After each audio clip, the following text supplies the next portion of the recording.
ini segede gini. Uh, di ini aja di itu dulu ya. Saya komentar dulu ini. Stop dulu. Gambarnya yang kelihatan Reza. Nah, oke. Nah, ini adalah kita punya asumsi lah ya, punya sama-sama punya asumsi bahwa pembentukan samudra itu adalah akibat dari tektonik lempeng. Ya, teorinya itu yang kita anut. Kemudian gerak lempeng tektonik di samudra itu tidak selalu bersamaan. Ada yang cepat, ada yang lambat. Ya, ini karena bola bumi itu bulat. Ya, sehingga percepatan geraknya itu ya berbeda-beda begitu. Pasti akan ada yang robek gitu.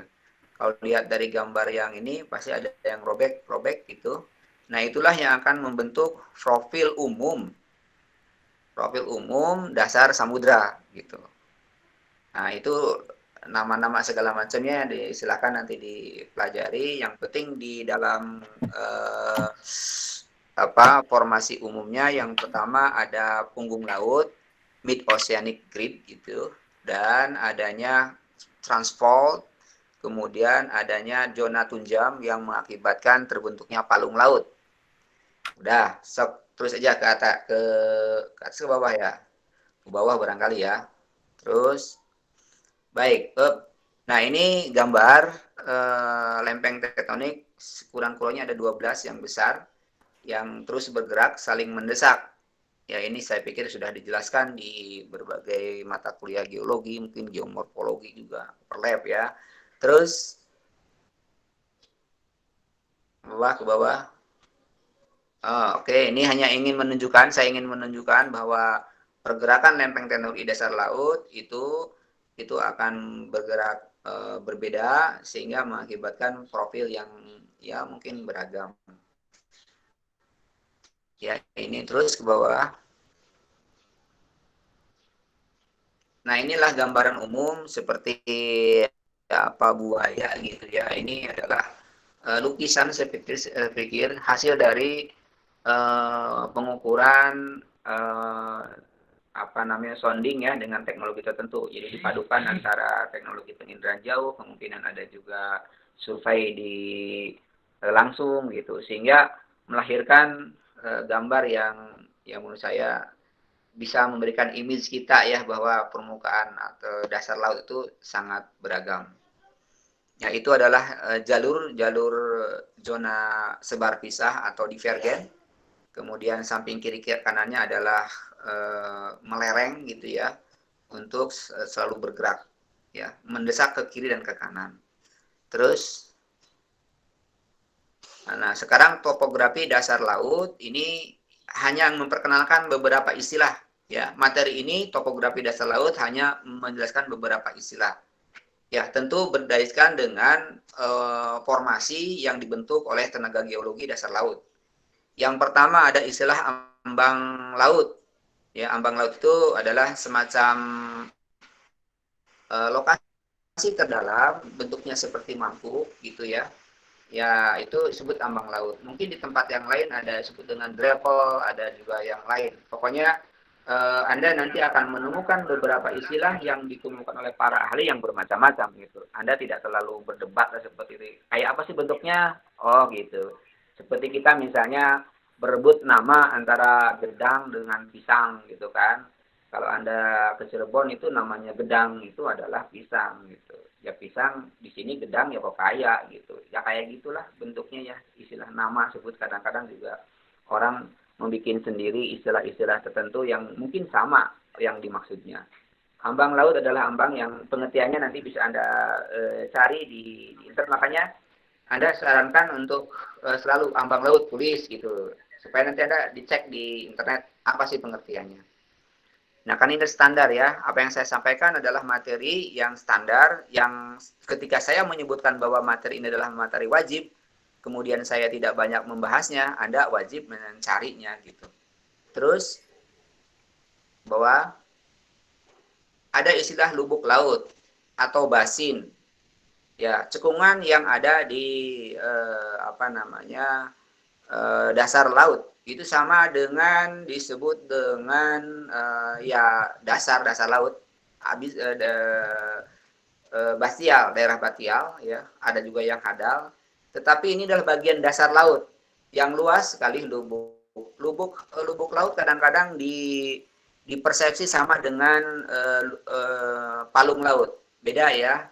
Lubuk laut dalam pengertian ini adalah basin. Basin adalah dasar lantai samudra yang sangat luas, yang bentuknya seperti mangkok, gitu ya. Mangkok besar berarti kan, bukan mangkok besar, barangkali kayak tempayan gitu ya. Nah itu pokoknya daerah-daerah yang kemudian itu adalah bagian yang terdalam dari laut dan itu relatif rata begitu ya. Terus ada juga palung laut. Palung laut ini adalah daerah pertemuan antara lempeng tektonik samudra dengan lempeng benua yang mengakibatkan lempeng benua kan terangkat gitu ya. Nah, pada zona itu, ini sangat saya ditunjukkan tuh di dalam itu adalah selalu berada di tepian zona. Ya, apakah selamanya palung laut itu terbentuk di antara benturan lempeng samudra dengan lempeng benua? Tidak selamanya. Ada juga lempeng benua dengan lempeng samudra dengan lempeng samudra juga terbenturan. Terbentuklah misalnya Palung Mariana gitu. Kalau Palung Jawa itu sangat jelas pertemuan antara lempeng samudra Indo Australia bertemu mendesak ke daerah Asia yang mengakibatkan memanjangnya palung dari Sumatera, Jawa, Bali dan seterusnya. Itu namanya palung. Itu kedalamannya 8 sampai 11 km dalam sekali gitu ya. Tentu di sana sangat dingin, sangat kurang oksigen dan tidak ada banyak kehidupan di situ. Hanya mungkin 1-2 ikan sebut dengan ikan lentera gitu ya. Tapi ikan lentera juga kadang-kadang ke atas kalau sedang malam hari itu dia ke atas gitu, untuk mencari udara. Terus ke bawah ini palung laut ya. Jadi terkait dengan palung laut Anda harus memiliki ini ya, asosiasi dengan lokasi ya. Anda nggak bisa di mana saja bahwa menyatakan bahwa palung laut ada di mana saja, tergantung nggak ini. Jadi itu palung laut terbentuk akibat secara geologisnya apa gitu ya. Jadi nanti akan Anda temukan beberapa bahan ajar atau sebut saja media pembelajaran yang menggabungkan seluruh fenomena di dasar laut gitu ya. Hanya menunjukkan nama-namanya saja. Secara geologi itu kadang-kadang yang salah gitu. Ya, misalnya palung laut ada di mana saja gitu. Tiba-tiba di tengah laut ada palung laut itu. Ya gimana logikanya gitu. Logika palung laut itu adalah ketika ada benturan antara dua lempeng gitu ya. Yang kemudian dia bagian yang benturan itu sangat dalam dan itulah terbentuk. Biasanya kalau parit atau palung itu memanjang. Kalau basin itu melebar gitu ya, melebar pada wilayahnya. Baik, berikutnya ada istilah dengan atol. Atol juga adalah fenomena yang harus Anda jelaskan prosesnya. Secara garis besar, kalau Anda perhatikan sebelah kiri, itu ada gunung api aktif. Dan itu berada di tengah laut, di tengah samudera kadang-kadang ya. Aktif di situ. Nah, kemudian setelah dia aktif berjuta tahun, kemudian di pinggirnya itu tumbuh dengan koral. Tumbuh dengan terumbu karang. Ya, karena proses erosi, karena proses adanya undasi, proses penenggelaman wilayah laut dan seterusnya, akhirnya kerucut gunung apinya menjadi hilang dan tetapi di sekitarnya, sekitar dari yang melingkarnya itu ya, dari gunung api itu tetap ya batu karangnya menjadi batu karang gitu ya, jadi awalnya terumbu karang menjadi batu karang, sehingga susah untuk diabrasi oleh laut. Akhirnya tenggelam, muncullah dia menjadi buyut, kemudian gunung apinya menjadi buyut ya, artinya puncaknya itu nggak muncul di permukaan, namanya buyut gitu. Kemudian hilang, kemudian melingkarlah atol. Silakan klik di Google atol. Di Indonesia banyak sekali di daerah-daerah biasanya di kita itu antara di Laut Sulawesi ada ya, atau kalau lihat di daerah Samudra Pasifik juga banyak ditemukan ya. Bentuknya bagus-bagus, melingkar, kemudian itu bisa jadikan kayak lagun ya. Lagun, tengahnya lagun, itu lingkarannya namanya atol. Ya, itu proses kejadiannya. Ya, proses kejadiannya secara kasar lah, secara umum seperti itu. Kemudian berikutnya ada ngarai. Nah, ngarai bawah laut itu semacam parit, ya. Ada ngarai bawah itu semacam apa istilahnya itu yang kayak parit itu gitu ya. Dan di ujungnya itu ada kipas, ya, kipas. Ya, kalau di kita namanya pan ya, ya pan juga sih kipas. Biasanya berada di beberapa sudut ya dan kalau di daratan itu kayak dengan air tanah sebenarnya. Batuannya apa namanya unconsolidated, tidak bisa menyimpan air banyak, aquifer lah gitu ya. Nah, itu adalah tumpukan dari arus turbidity namanya. Jadi di dalam laut itu ada namanya arus turbidity, adalah arus laut yang bergerak akibat dari pengaruh longsoran. Nah, material di tepian laut, tepian benua, kemudian terus mengalir gitu. Jadi membawa material terus gitu ya.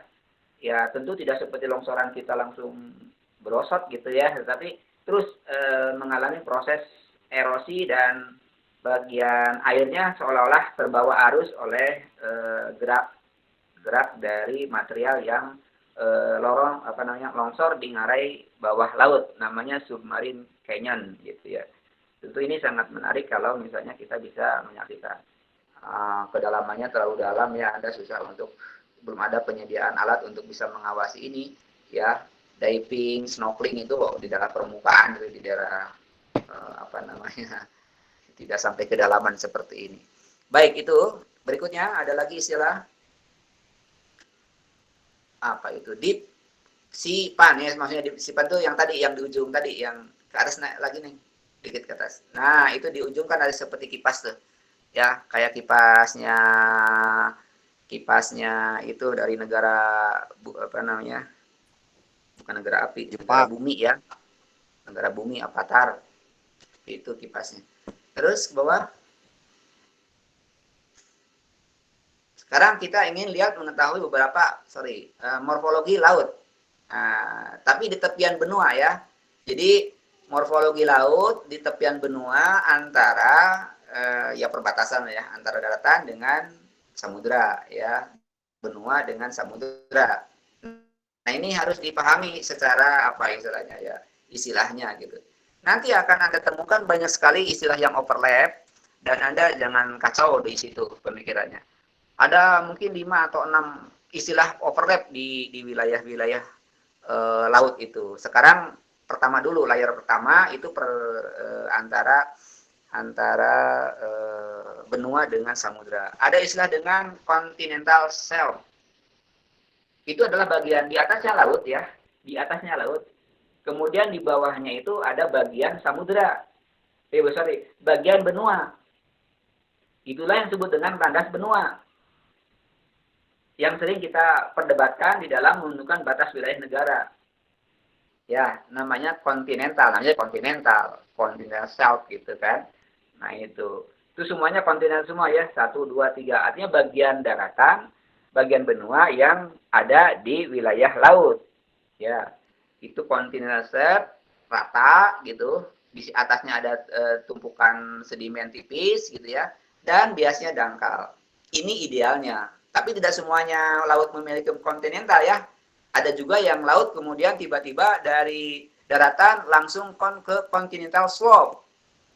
Nanti kita istilahkan dengan laut tepi. Nah, oke, kita kembali dulu ke sini.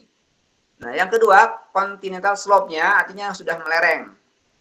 Ya, udah melereng.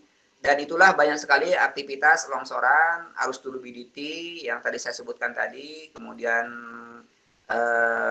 basin canyon itu gitu.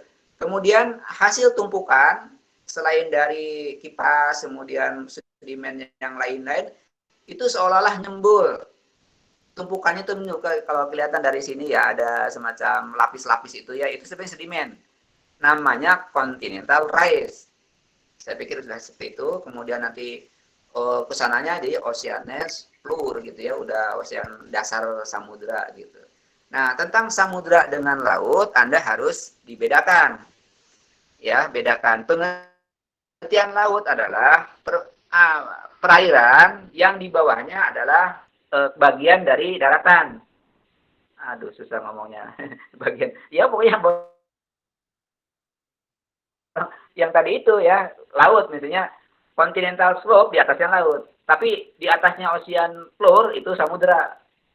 Nah, pusing kan? Dikotominya seperti itu gitu ya. Jadi selama itu di bawahnya adalah proses geologinya adalah daratan atau benua, maka perairannya disebut dengan laut. Tapi kalau misalnya ada proses geologinya di bawahnya adalah tektonik lempeng samudra, maka di atasnya airnya disebut dengan samudra. Sampai sini udah, terus ke ke bawah ke atas. Nah, Nah, zona laut berdasarkan kedalamannya. Sorry, bukan kedalaman ini sebenarnya. Prosesnya itu, sorry ya. Itu zona laut berdasarkan proses terbentuknya. Proses terbentuknya. Nah, gitu. Ada banyak sebenarnya, tapi yang paling pokok yang Anda harus pelajari adalah ada 3. Yang pertama adalah transgresi. Ya, transgresi itu adalah laut yang membanjiri daratan. Jadi daratannya diam, laut yang permukaan air laut naik. Contohnya misalnya dataran Dangkalan Sahul, Dangkalan Sunda.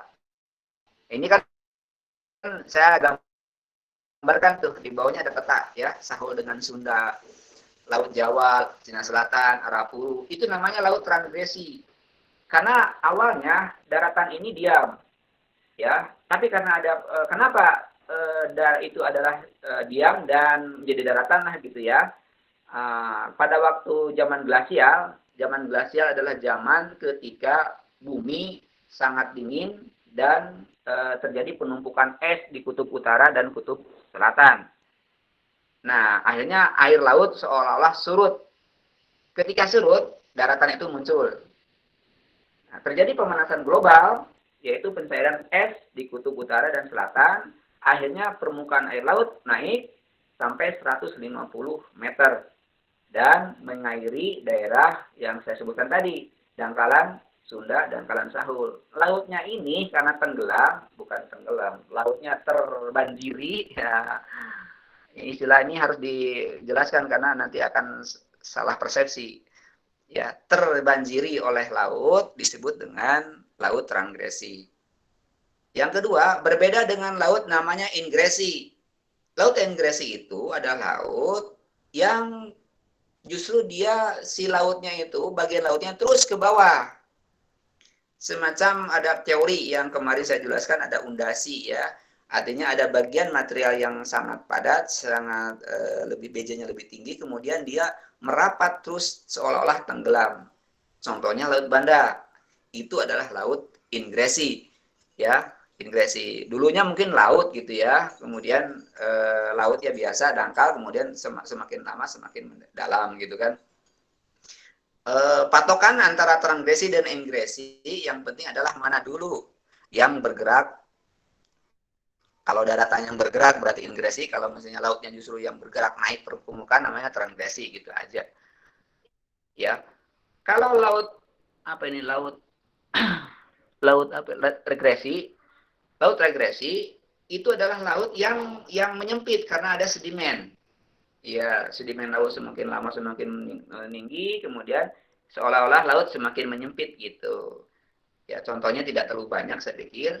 Ini tetapi kejadian ini sangat banyak terjadi di laut di kita, terutama di daerah tepian-tepian benua, tepian dari pulau misalnya. Kayak tanah timbul itu adalah mengakibatkan kan laut semakin dangkal kan. Nah, itu disebut dengan laut regresi. Kemudian ke bawah. Nah, apa ini? Laut apa? Sorry. Laut berdasarkan letaknya. Laut pertama ada laut tepi. Tadi saya sudah jelaskan apa itu laut tepi. yaitu laut yang continental slope-nya itu hampir tidak ada. Gitu. Ya memang tipis ya, artinya sempit di situ gitu. Jadi tiba-tiba dari daratan kemudian sempit itunya, kemudian tiba-tiba langsung ke dalam gitu. Seperti ke dalam langsung masuk laut dalam. Definisinya laut tepi adalah laut yang berada di tepian benua, tetapi proses geologi di bawahnya adalah bagian dari samudera. Nah, ini beda kan? Jadi laut tepi adalah lautan yang dia sebenarnya dekat dengan wilayah dengan daratan, tetapi di bawahnya itu proses geologinya dipengaruhi oleh lempeng tektonik samudera. Gitu. Jadi bagian dari samudera. Jadi langsung pada basial, kemudian batial gitu ya. Jadi sudah sangat dalam gitu. Nah, laut yang sedikitnya itu sebetulnya laut tepinya gitu karena langsung ke dalam. Kemudian laut pertengahan. Nah, laut pertengahan itu adalah laut yang antar benua kayak laut Mediterania, laut Merah. Anda bayangkan itu ada dua benua kemudian nanti saling diapit kan? Ada itu laut namanya. Nah, yang ketiga, nah ini ada perbedaan pendapat. Ya, ada yang sumber mengatakan laut pedalaman. Laut pedalaman adalah laut yang berada di pedalaman karena luas ya, disebut kolam tidak, disebut dengan danau juga enggak karena terlalu luas, maka disebut dengan laut, tetapi berada di pedalaman benua disebut dengan laut pedalaman, yaitu laut misalnya Kaspia, laut mati gitu. Tetapi ada juga orang mengatakan bahwa laut pedalaman adalah seperti Indonesia, ya di antara pulau-pulau. Nah, gitu. Kenapa perlu dijelaskan seperti ini, pengertian ini? Anda nanti kalau jadi diplomat harus hati-hati. Yang dimaksud oleh Anda laut pedalaman apa? Gitu. Yang maksud oleh kami dengan laut pedalaman adalah laut yang berada di wilayah Indonesia, di wilayah kami, tetapi di antara pulau-pulau karena kami banyak pulau gitu. Sama dengan laut kekuasaan, ya laut teritorial kita gitu. Nah ini sama kepentingan, ya Indonesia punya kepentingan, Malaysia mungkin iya, tapi Filipina jelas, Jepang juga jelas. Dia ingin mendefinisikan tentang laut kekuasaannya, ya batas lautnya kan harus dari teritorial itu ya. Nah itu adalah laut pedalaman. Tetapi ada juga orang mengatakan laut pedalaman adalah laut. Nah ini pengertian ini tolong dipahami perbedaan ini. Ya Anda harus silahkan mengambil dari referensi yang mana gitu ya. Tapi kepentingan di kita di Indonesia sebenarnya laut pedalaman adalah laut teritorial kita itu sebetulnya. Ya, tidak dimaksud dengan laut Kaspia atau laut mati. Terus ke bawah. Nah, itu tunjuk aja contoh itu laut pedalaman laut mati. Berikutnya ada istilah laut berdasarkan zona kedalamannya. Nah, kalau ini saya setuju yang tadi proses geologinya, kalau ini kedalamannya. Udah. Ya, ada istilah dengan laut zona litoral. Zona litoral, zona neritis, zona batial, zona abisal. Nah, ini nomenklatur ini nanti akan mirip dengan zona yang disebut dengan continental slope, continental shelf, continental rise gitu ya. Nah, tapi ini kenapa disebut seperti ini? Kalau daerah pembagian laut berdasarkan kedalamannya, ini cenderung digunakan di dalam potensi sumber daya sebenarnya.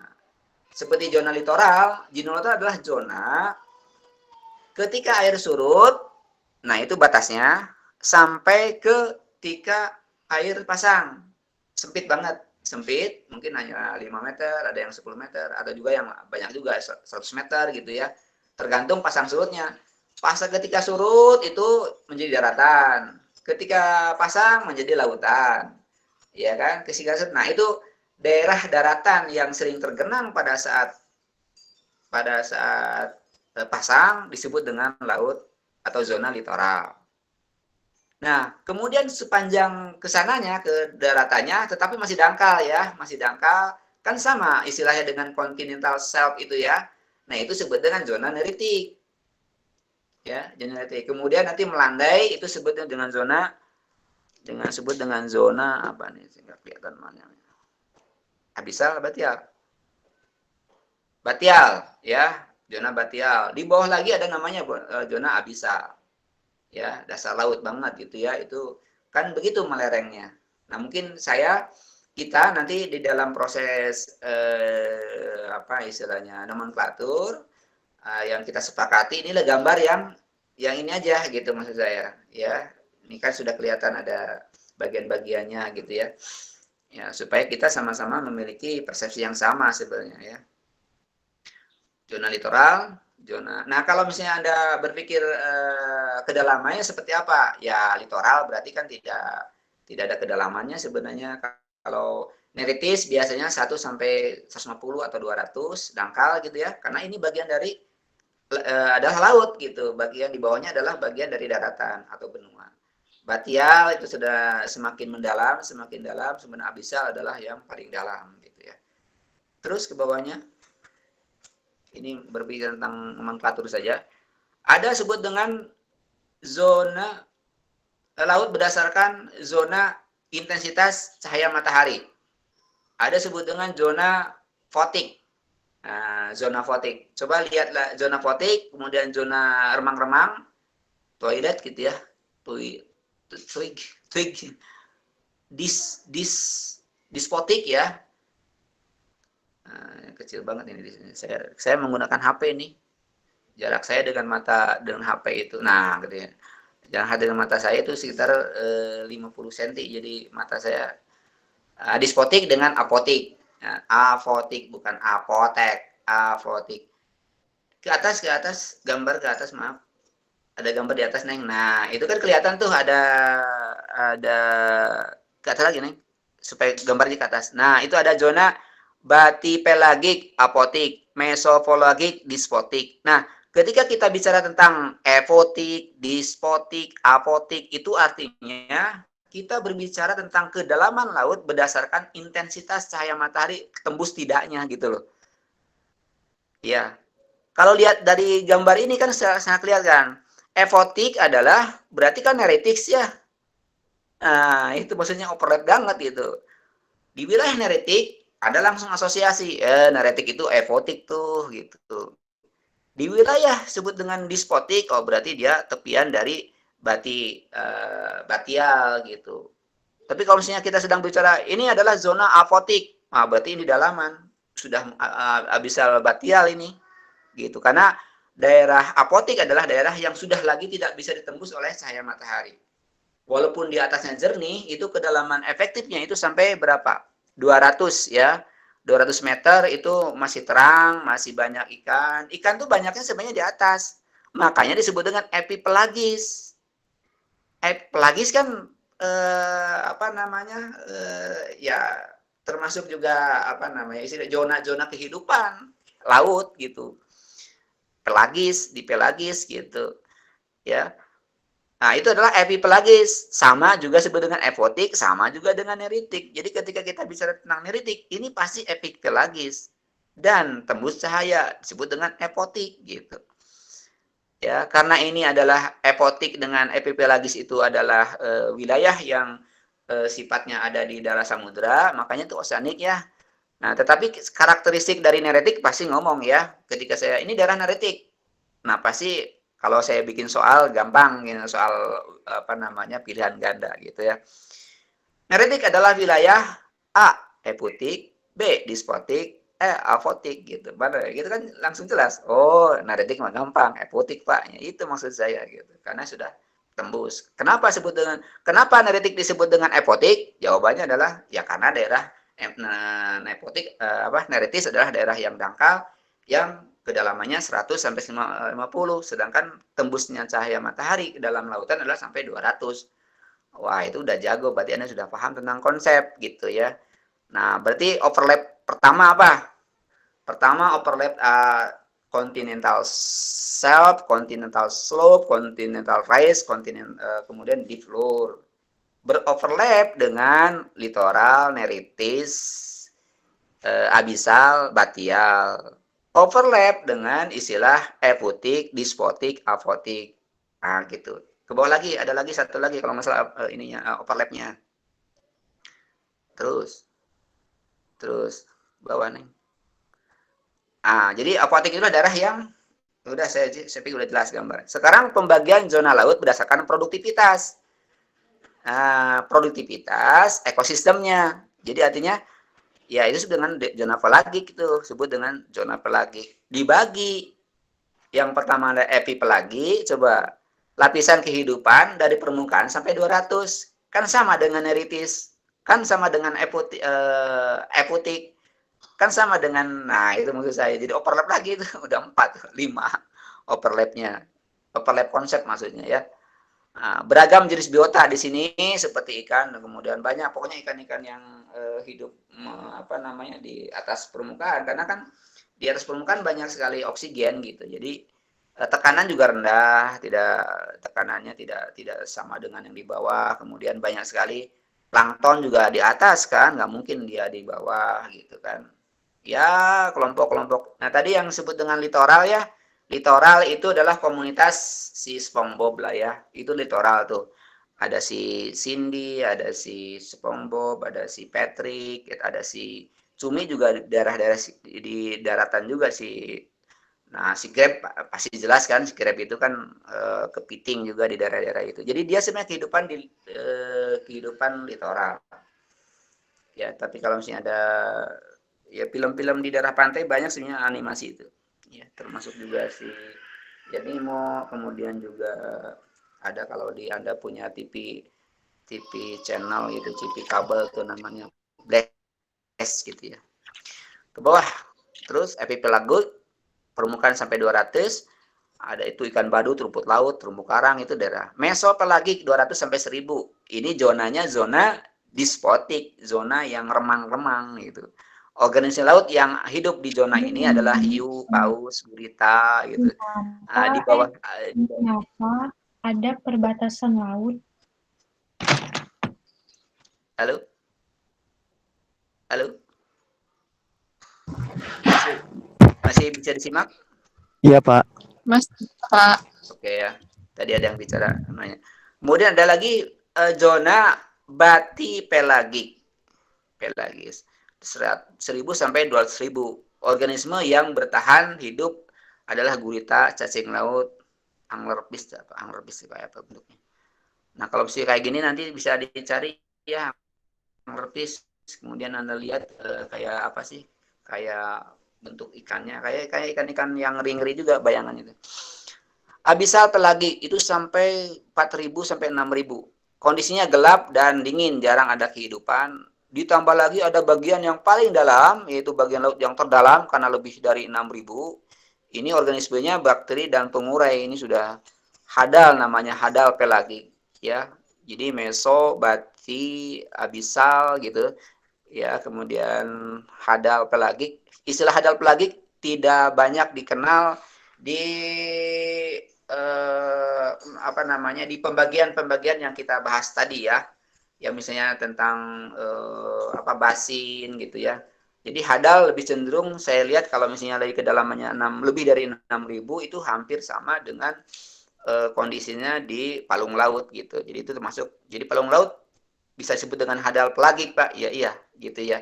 Jadi kalau misalnya kita bisa hadal pelagik itu asosiasinya kita ke palung laut aja gitu. Atau setidaknya menjadi basin yang paling dalam.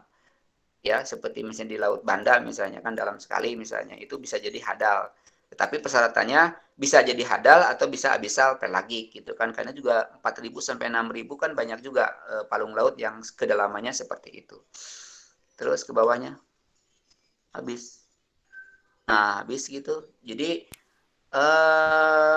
Anda harus paham ini, harus agak perlu dihafal lah gitu, walaupun C1, C2 ya, Anda paham, Anda mengingat, tapi nanti akan nyambung dengan ketika kita membahas hal-hal yang lebih rinci dalam sisi kehidupan nanti, dari biologinya, dari aspek kimia, fisikanya gitu. Jadi kita kan akan bahas nanti materi berikutnya adalah tentang fisika, kimia air laut, kemudian juga ada biologinya gitu. Dan itu berkaitan dengan kedalaman nantinya gitu. kedalaman. Karena ada beberapa ikan yang dia itu kalau siang dia ke dalam. Kalau siang hari itu udah ke dalam banget itu, ke lapisan yang bahkan mungkin yang apotik yang tidak ada cahaya. Tapi pada malam hari dia muncul di permukaan gitu, ya, untuk dapat oksigen siang hari dan seterusnya begitu. Nah itulah sebenarnya saya ingin banyak cerita tapi karena waktunya masih cukup ya. Silakan kalau ada pertanyaan atau ada apa yang terkait dengan wilayah laut ini, nanti akan nyambung juga pada pertemuan keberapa, nanti di akhir-akhir lah ya, kita akan bahas tentang bagaimana wilayah laut terkait dengan batas laut negara.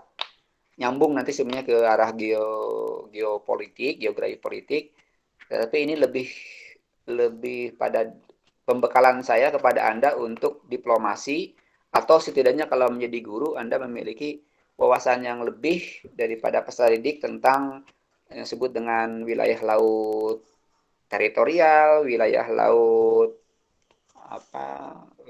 zona ekonomi eksklusif, kemudian ada juga wilayah laut tadi batas landas kontinen dan lain-lain. Itu kan harus dipahami secara morfologi dasar laut dan gitu maksud saya. Ya. Pak Arif barangkali mau menambahkan, ada waktu. Saya ngebut ini ceritanya karena 1 jam itu kemarin udah saya bisa banyak cerita sih sebenarnya terkait dengan itu. Ya, tapi nanti bisa bersabar ketika pada materi-materi yang lain. Ada pertanyaan? Pak, izin bertanya. Ya. Kalau misalkan pada suatu saat itu morfologi laut berubah, misalkan jadi lautnya tadi yang masuk ke daratan gitu.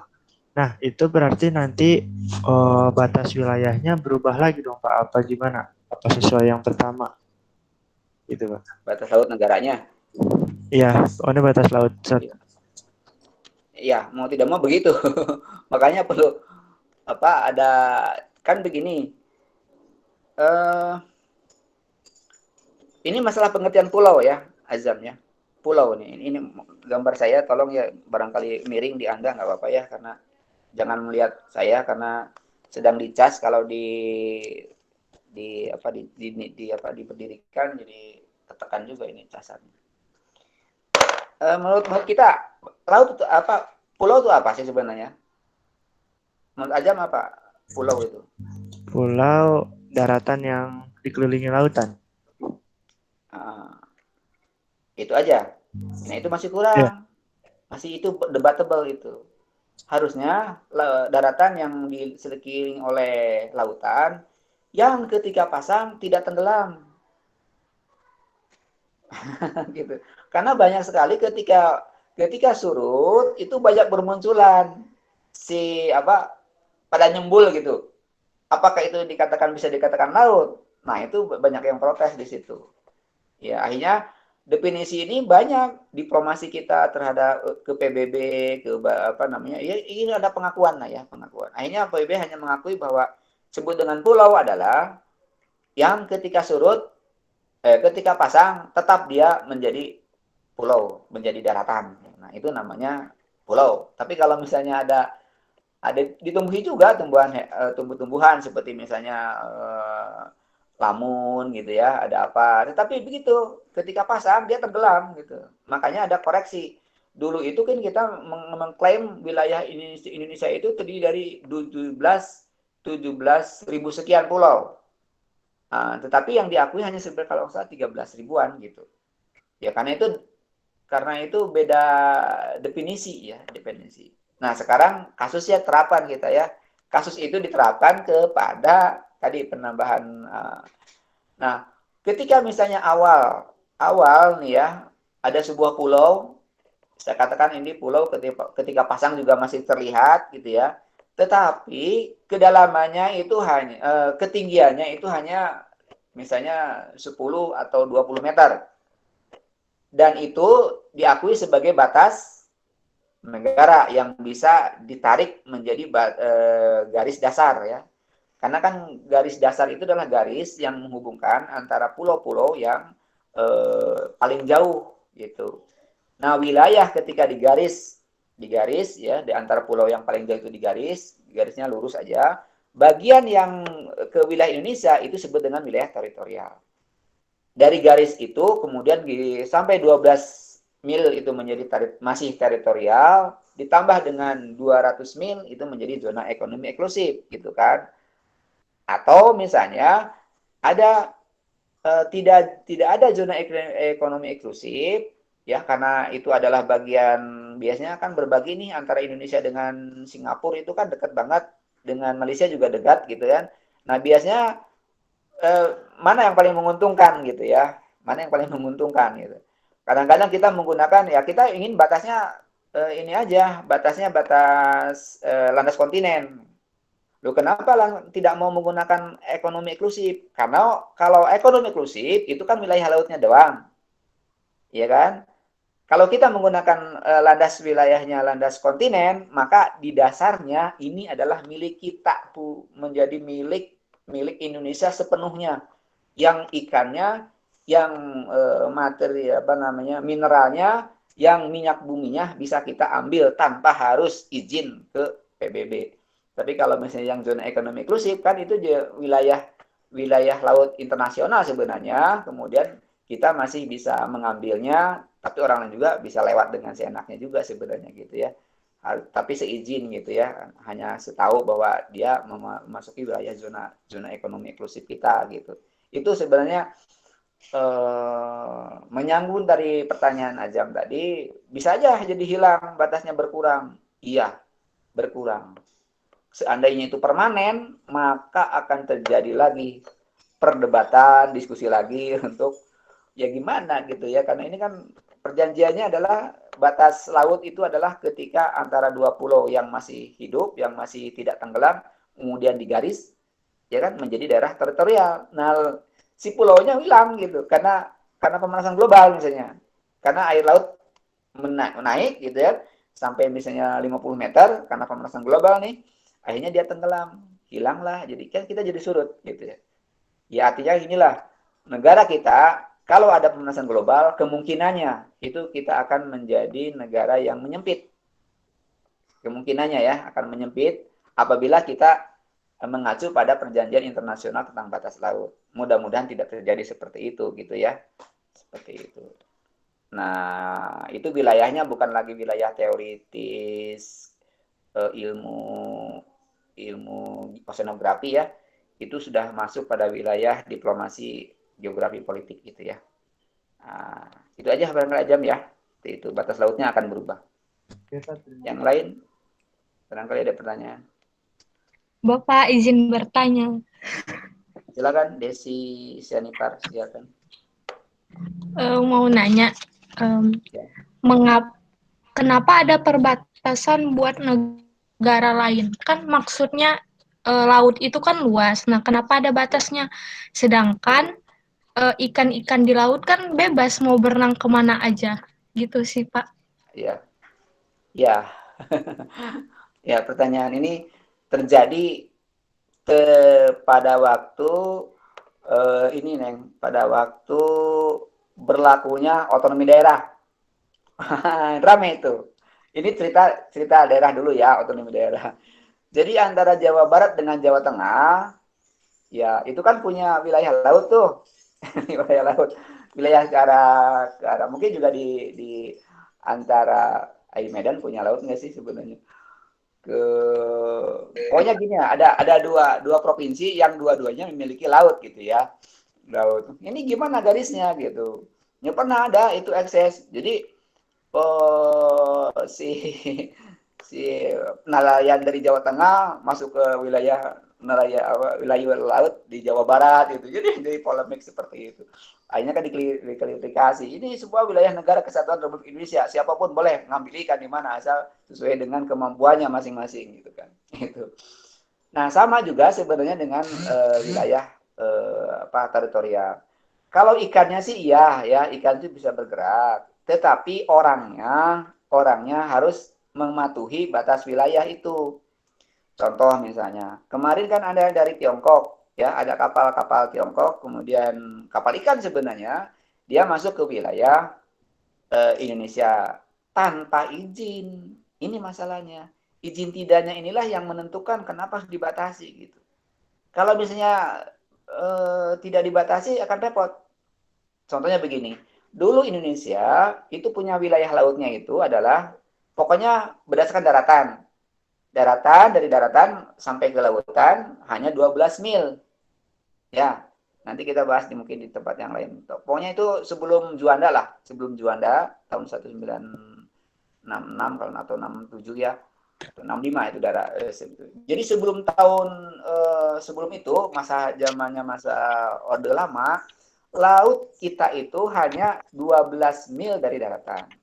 Artinya nih Laut Jawa, Laut Cina Selatan, Laut Maluku, Sulawesi, Laut Banda dan lain-lain itu bukan milik Indonesia. Apa maknanya? Negara lain boleh lalu lalang ke daerah situ gitu. Ambil ikannya, ambil emasnya, ambil segala macamnya, bahkan memantau kok ada segala macam. Nah, kita kan sebagai negara kepulauan kan merasa risih gitu loh. Merasa risih. Karena apa? Itu kan wilayahnya luas. Walaupun dia sebut selat, sebut aja Selat Sunda misalnya, itu kan bisa lalu lalang kapal selam orang lain. Bisa jadi misalnya masuk juga kapal induk orang lain. Ya kan? Oleh karena itu kita berjuang. Kita punya batas. Ya boleh Anda datang ke sini ikut lewat segala macam, tapi seizin dulu dong. Retribusinya mana gitu. Gitu. Anda masuk jalan tol aja bayar, masa di sini nggak bayar di sini kan? Anda masuk wilayah kami gitu. Ya gitu maksudnya. Oleh karena itu ya harus dibatasi dulu, harus dibatasi. Ya kan? Ya kalau misalnya kita dapat ikan ya lihat aja ikannya lagi berarak dari Malaysia tuh, kemudian kita pantau lah baru masuk Indonesia baru kita tangkap misalnya. Itu boleh gitu. Tapi jangan masuk ke wilayah orang lain, nanti nelayan kita akan ditangkap oleh mereka gitu. Ya setidaknya kan ini terkait dengan masalah ketahanan sih, masalah politik, masalah ketahanan negara, itu kan bisa jadi spionase, bisa jadi misalnya dia lagi ngapain gitu untuk bisa mengancam negaranya. Oleh karena itu kan kita juga harus waspada. Makanya ketika ada nelayan Tiongkok masuk ke wilayah Natuna, nah itu saling mengklaim kan, ini Natuna punya siapa gitu, ini belum rebutan gitu. Kita juga pernah ya di dalam peta wilayah Indonesia itu disebut dengan sejak dulu namanya wilayah Cina Selatan, ya antara Natuna tuh. Kemudian kita bilang Natuna Utara dengan wilayah Natuna. Nah itu protes tuh negara Tiongkok gitu. Kenapa nilai istilah Cinanya dihapus? Gitu. Ya kata Ibu Susi itu Ibu Menteri itu, ya suka-suka kami lah gitu. Itu kan wilayah negara kita dan ini juga peta kita yang dibikin gitu. Kalau Anda bikin petanya sendiri gitu. Akhirnya kan rebutan gitu. Bukan hanya itu sebenarnya. Anda tahu nggak, wilayah Samudra Hindia sampai saat ini belum diakui sebagai wilayah Samudra Indonesia. Belum. Jadi kalau misalnya Anda lihat peta orang lain gitu ya, atlas orang lain itu masih Hindia Ocean. Hindia Ocean atau Hindia Ocean gitu kan. Jadi sebut sebagai Samudra India gitu. Yang kita harapkan ingin menjadi Samudra Indonesia dong gitu kan dekat. Nah itu sensitif seperti hanya sensitifnya dengan negara mengubah nama Laut Cina Selatan menjadi Laut Natuna Utara gitu. Nah pokoknya dokumen kita itu ya Anda sebagai orang geografi, kemudian kalau misalnya Anda menjadi diplomat, peta adalah dokumen negara. Oleh karena itu jangan sembarangan gitu loh ngomong ke orang geografi. Kamilah yang menjaga negara kesatuan Republik Indonesia. Dengan apa? Ya dengan peta. Ya, dengan peta. Kamilah yang akan memberikan sebuah asumsi, memberikan sebuah pencerahan kepada anak didik kita di sekolah bahwa Indonesia itu adalah wilayah ini gitu. Kan kita, ya kan?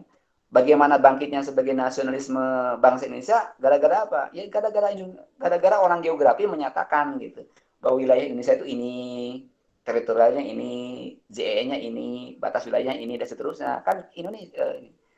Jadi saya selalu menggaungkan ini lagi lagi rame nih kurikulum ya. Nanti tanggal 29 kan kita bahas. Ya, karena sejarah sudah bereaksi gitu ya. Sejak dulu kita berjuang agar geografi itu diajarkan juga di IPA gitu. Bukan hanya di IPS doang gitu, tapi juga di IPA juga.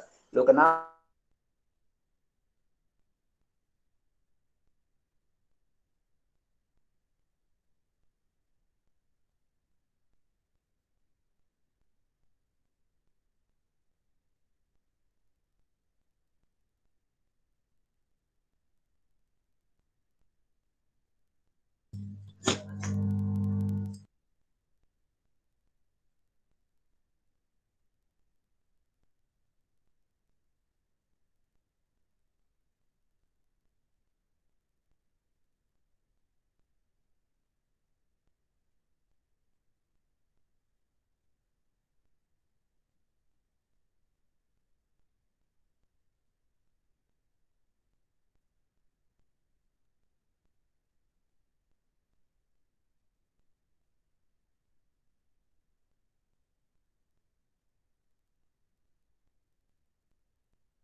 Halo, cek. Oh, kirain sinyal aku. Sama, aku sampai keluar dulu. Ini gimana dah? Ya udah masalah. Pak Arif sama Pak Yaninya juga keluar ya? Geotana. Pak Arif lagi bilang Oke. ambil tanah.